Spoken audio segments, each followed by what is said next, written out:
trusted news source, ABC6 News at Noon.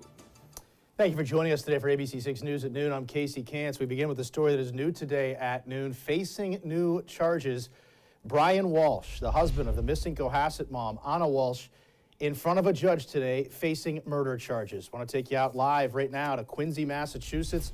Join ABC6 News reporter Natalie Nuri. She was in the courtroom this morning for Walsh's arraignment and joins us live now with more. Hi, Natalie. Casey, this arraignment was intense. Brian Walsh was brought in facing a long list of charges against him read by court officials that included alleged searches on Google dating back to December 27th when Brian Walsh supposedly Googled the best states to divorce a woman in. Since that day, prosecutors also say on January 1st, Walsh also Googled things like 10 ways to dispose of a dead body if you really need to, how long does DNA last, and how to clean blood off of a wooden floor. When officials went to the Walsh's house, they say they found a knife with blood on it, as well as blood in the basement. He's being charged with murder of his wife, Anna Walsh, by beating her, and also being charged of illegally disposing of her body. Brian Walsh is currently being held without bail until February 9th, when he'll appear before a judge again, and we'll follow this case closely as more information comes out. For now, live in Quincy, Natalie Nuri, ABC6 News. All right, Natalie, thank you for that. Much more still to come regarding that. In the meantime, let's get you a look outside on this lunch hour. Live look, some cloud cover out there right now, but boy, you can't help but notice the feel out there today, meteorologist Nick Morganelli. Quite mild. Good afternoon. Oh, good afternoon it is. 50 degrees here on January 17th. It's amazing, right? Is it the 18th today? I lost track, 18th, but it is. Yep, it is definitely very warm for this time of year. We're going to continue with this mild weather as we go through the next few days. West-northwest wind blowing at 15 right now. Look at some of the temperatures here around the region. We'll take you on a little tour. North Kingstown, 52, 54 in Middletown. Fall River at 49, as well as Pawtucket and Smithfield. We're above 50 degrees from Cranston to Warwick right now. And same thing down in Jamestown. Little Compton's 50 degrees. As we head off to the east over the Cape and eastern Massachusetts, we're close to 50 as well. And we've got the satellite radar shows actually a few showers, sprinkles, but most of it's in the higher elevations. Notice the Worcester Hills, the Berkshires of Massachusetts, and that's pretty much a dry day today for us. A lot of clouds around, though. We're going to scour those clouds out tonight, and we're actually going to get some partial clearing overnight, but this low is quickly going to move in. Watch this. We got 6 o'clock tonight. We clear it out by midnight. We push the clouds off to the south, but then they come right back tomorrow. We're in the lower 30s tomorrow morning, and then we get right up into the lower 40s tomorrow with rain coming in tomorrow afternoon. So it's dry through today and tonight. Temperatures cooling to about 40 degrees by 11 o'clock. And look at all the water that is coming. Near an inch of rain. We're going to time it all out for you, give it the storm timeline. We'll look at the weekend forecast and the 7 days. So much to talk about. We'll be back in about 10 minutes with that. Casey? I guess we'll enjoy the next few hours or so. It's really nice out there, at least for right now. Nick, thank you for that. Checking today's headlines now. There's a new housing secretary in Rhode Island, and it's a familiar face. The state's former Commerce Secretary, Stephen Pryor, taking the job. Josh Saul resigned from the role earlier this month amid intense scrutiny of the state's handling of a homeless encampment outside the State House. Conditions at the shelter at the Cranston Street Armory have also been questioned by advocates and those staying there. New Bristol County Sheriff Paul Heroux is set to announce his intention to close the Ash Street Jail in New Bedford. Heroux scheduled a 2 o'clock press conference to outline his proposal. Advocates have called for this jail to be shuttered for years, pointing to suicide rates and poor conditions inside. We should mention, longtime Sheriff Tom Hodgson said those claims were false. New reaction this afternoon to a protest at a drag queen story hour at the Taunton Public Library. Police say members of the white supremacist group NSC 131 were protesting both outside and inside the library during that event Saturday. Police say they removed the protesters inside after they started acting unruly. Taunton Mayor Shauna O'Connell releasing a statement to ABC6 this morning, saying in part, quote, "Many people work together to ensure that Taunton is a welcoming and inclusive city. People have the right to disagree and to protest, but it must be done respectfully and lawfully. I strongly condemn the hateful speech and intimidating tactics of these cowardly protesters," end quote. The mayor says her office is now working with police and event organizers to ensure safety in the future. The Seekonk Board of Selectmen will meet tonight for the first time since Town Police Chief Dean Isabella was placed on leave. Earlier this month, the town administrator there telling ABC6 the Board of Selectmen planning to vote to rescind the appointment of the chief, citing the need for a directional shift in leadership. The topic is not on tonight's posted public session agenda, but an employee dismissal discussion is on the executive session agenda. A 16-year-old boy recovering after he was stabbed on Tuesday afternoon, according to police. He got into a fight on Fulton Street. That injured teen then managed to walk across the street to Kennedy Plaza before then collapsing. He was rushed to Hasbro Children's Hospital. No arrests have been made yet. In Warwick, a body discovered near a parking garage at TF Green Airport. Warwick police aren't releasing much information at this point. What we can tell you, though, they did say it was found yesterday morning near the Red Beam Garage. This happens to be the same area where the body of a homeless man was found last March. We'll keep you updated on this story on air and online as new information comes into the newsroom. Jury selection continues today in the trial of Daniel Dolan. He's the Pawtucket police officer facing 3 felony counts related to an off-duty shooting nearly 2 years ago. It was back in June of 2021. Dolan was seen on surveillance footage following a black Audi when the 2 vehicles pulled into a parking lot on Nooseneck Hill Road. Dolan got out of his truck, showing his badge and gun before then shooting at the black Audi, hitting one of the 3 teenagers inside. He's since been suspended from the Pawtucket Police Department. Still to come today on ABC6 News at noon, the latest out of Ukraine today. Ukraine's interior minister killed overnight in a helicopter crash near the capital that killed at least 14 other people, where the U.S. involvement in the war effort there stands. And later, used car prices dropping after record highs. What's behind this shift and how long it's expected to last? Stay with us.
Back with continuing coverage of the war in Ukraine. At least 16 dead, including 3 children. This following a helicopter crash in Kyiv. Also among the dead is Ukraine's interior minister. ABC's M. Wynn has more today. Flames erupting after a helicopter crash near a kindergarten near Ukraine's capital, Kyiv, this morning. Officials saying at least 16 were killed, including Ukraine's interior minister, Denis Monastyrsky, along with 8 others in the helicopter and 3 children on the ground. Monastyrsky is the most senior government official to die since Russia's invasion of Ukraine. He's a young guy, very patriotic guy, doing a lot of things for Ukraine and make it police reform in Ukraine.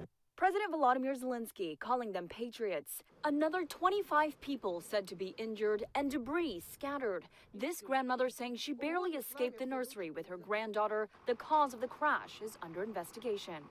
This comes as Ukrainians are still reeling from the Russian missile strikes in Dnipro this weekend that killed at least 45 people, including 6 children. Kyiv's mayor sounding the alarm, warning the country's infrastructure is at risk of failure due to the repeated Russian rocket attacks.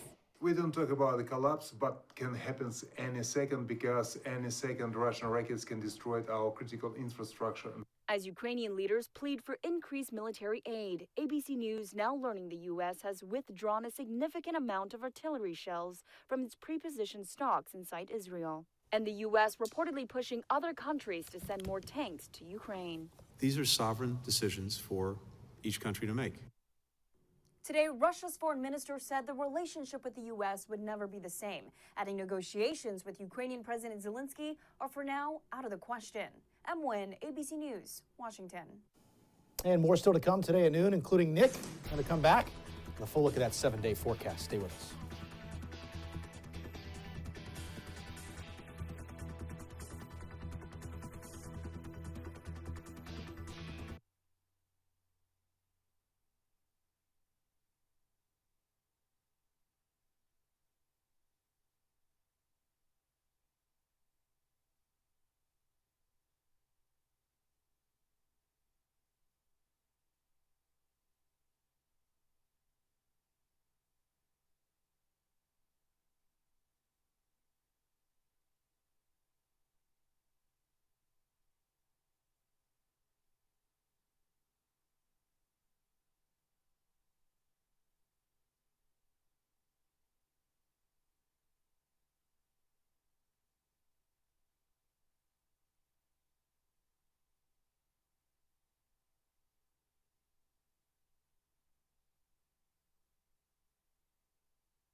Back with some entertainment news today, and we're talking about Miley Cyrus. Her fans are going crazy and fishing for answers behind the inspiration for her latest hit song, Flowers. Chris Conley has all the details today.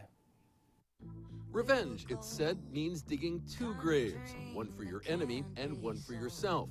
But we were right till we weren't, built a home and watched it burn. In her new video for Flowers, Miley Cyrus is alive and whoa! I can take myself dancing, and I can hold my own head. Target of her self-reliant vengeance? Well, that's a topic of considerable speculation. Fans noting Miley's song dropped on her ex-husband Liam Hemsworth's 33rd birthday. Probably just a coincidence, don't you think? Miley's not the only pop music icon in 2023 deploying a hit song to settle a score. Sorry, baby, I said rato. In the Spanish-language track Berserk Music Session number 53, Shakira is going scorched earth on her retired soccer star ex, Gerald Piqué, with such aimed like an arrow lyrics as, "A she-wolf like me isn't for guys like you."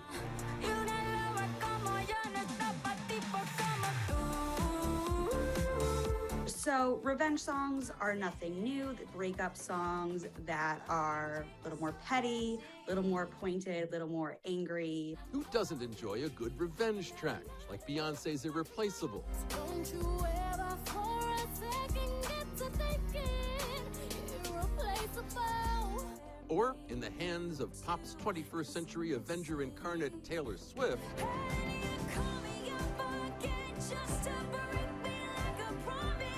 it can be a 10-minute magnum opus that's still stirring. So who is he, Chatter? And where, just like Miley, living well is the best revenge. Miley's Flowers has been at #1 on Spotify, just ahead of SZA's Kill Bill, also in keeping with our theme. Don't get mad, get even. That's the idea, right? Well, who says you can't do both? Chris Connolly, ABC News, Los Angeles. And now, your ABC6 Storm Tracker weather with meteorologist Nick Morganelli. I'll be singing good songs about the warm weather today, but then we'll be singing in the rain tomorrow. It'll rise between 1 to 3 o'clock in the afternoon. Steady rain overnight and heavy at times, especially mid-evening, 8, 9, 10 o'clock. You'll see that in a minute. Rain ends pre-dawn Friday, and we'll get a few flurries and snow showers in the sky on Friday. Look at the water vapor loop here. And where is the storm? Can you see it winding up? Look at this heartland of the nation right there. Watch the spin over Oklahoma and Kansas. There it is. In Panhandle of Texas, that's the low. And we look at the moisture that is under those clouds, and you can see it's raining heavily in St. Louis right now. Wichita, a little rain, then snow on the backside. And that low pressure system will be heading towards the Ohio Valley and then into the Quebec province of Canada. So let's look at it. High pressure sitting over us for tonight, and that should scour out some of these clouds and give us a partially to mostly clear sky briefly overnight and early tomorrow morning. So we should see the sunrise tomorrow morning. Hopefully you'll join us at 5 to 7 a.m. and we'll show you that sky cam as the sun is coming up tomorrow. High pressure weakening tomorrow. Here's 6 a.m. It weakens and moves away, and this front comes in with the clouds and the rain, so the sky changes very quickly tomorrow from a sunrise to rain by noontime, and it actually could start as a little bit of wet snow.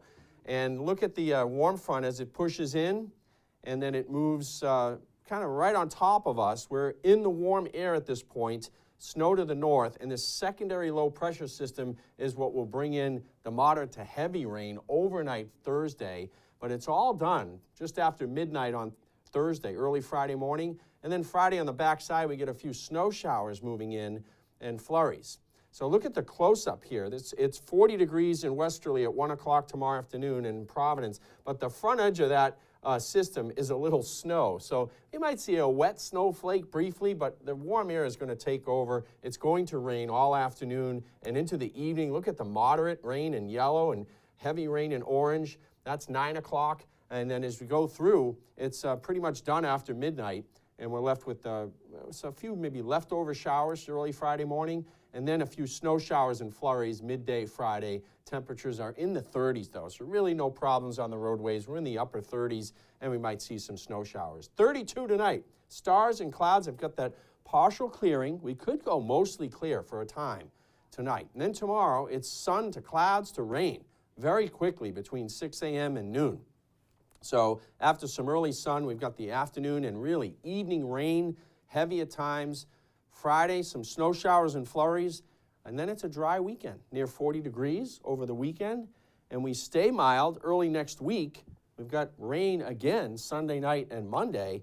After that, we could get into a colder pattern. I'm going to be looking more at that tomorrow and give you another update on that, KC, tomorrow morning. There's a lot going on in that 7-day, Nick. Yes, it is. Thank you. Okay. Appreciate it. Still to come today on ABC6 News at noon. Used car prices, yeah, finally going down, but for how long? You'll hear from the experts next.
Checking consumer news, big changes to the used car market after they were in short supply and prices were so high.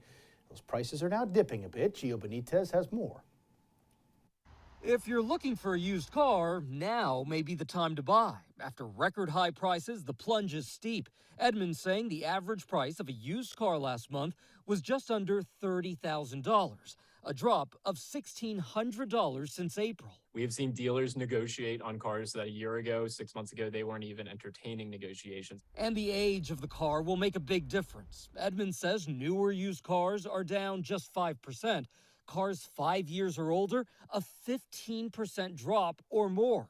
And do your research on inventory. For example, dealers have fewer Toyota RAV4s. They're in high demand, so you'll have to pay big bucks. But on the other end of the spectrum, a Ram 1500, we've seen folks save over 15% off of MSRP on Ram 1500s because there's a lot more inventory. Dealers are sitting on them. Troy Johnson is a teacher from Kentucky. He's been looking to buy 2 used cars for his twins since September. Our price range is about $6,000 to $8,000 for a vehicle. You're seeing more and more cars on the lot that are used. That might be where the price in September has dropped by $500 or $600, maybe even $1,000 for the vehicle that we're looking for. But keep in mind, interest rates are also very high, and experts say that's hurting sales. Auto loan interest rates have been above 6% since November, so it's a cash buyer's market. We definitely want to pay the car outright because the interest rates are so high.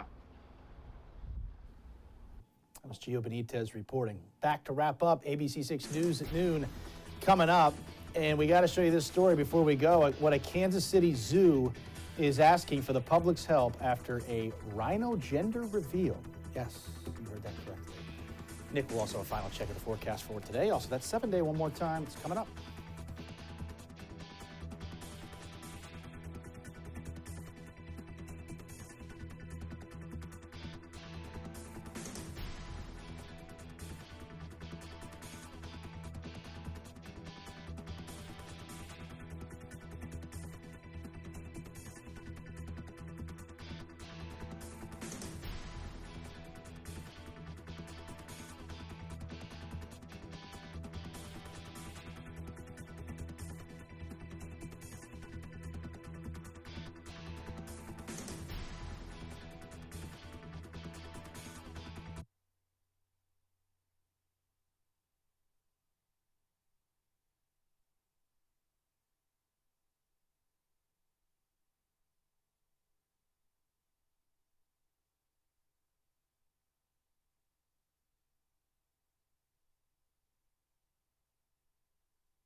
Well, the Kansas City Zoo had a gender reveal party for one of its newborns. The zoo welcomed a baby rhinoceros to its family back in December. So Sunday, the calf's father was given a ball to open what what would reveal the baby's gender. The rhino knocked the ball around for a little bit, you see it here, until it revealed, maybe you'll see it, here it comes, pink confetti. The father, mother, and new baby girl are eastern black rhinos, which is a critically endangered species, actually. The zoo is now asking for the public's help to name the baby rhino. Gotta be a girl's name, Nick. All right. That's awesome. Isn't that great? I love that. That's Great great. story, really is. Nick, final check of the forecast. How did that rhino know to go over there and hit that silver ball? All right, so here we go. Tomorrow at 1 o'clock, the rain is just on our doorstep. Might see a wet snowflake at the beginning, but it's raining. It gets up to 40 degrees or so, and then dry Friday morning, and then a few snow showers Friday afternoon. So tomorrow, 42, early sun to afternoon and evening rain. There's the 7-day. The weekend looks pretty good. Casey? Not too bad at all. All right, Nick, thank you for that. Thank you, folks, for watching today. The news continues, first at 4. Check us out online, too, at abc6.com. For Nick Morganelli, I'm Casey Kantz. Have a great rest of your Wednesday, folks. We'll see you tonight.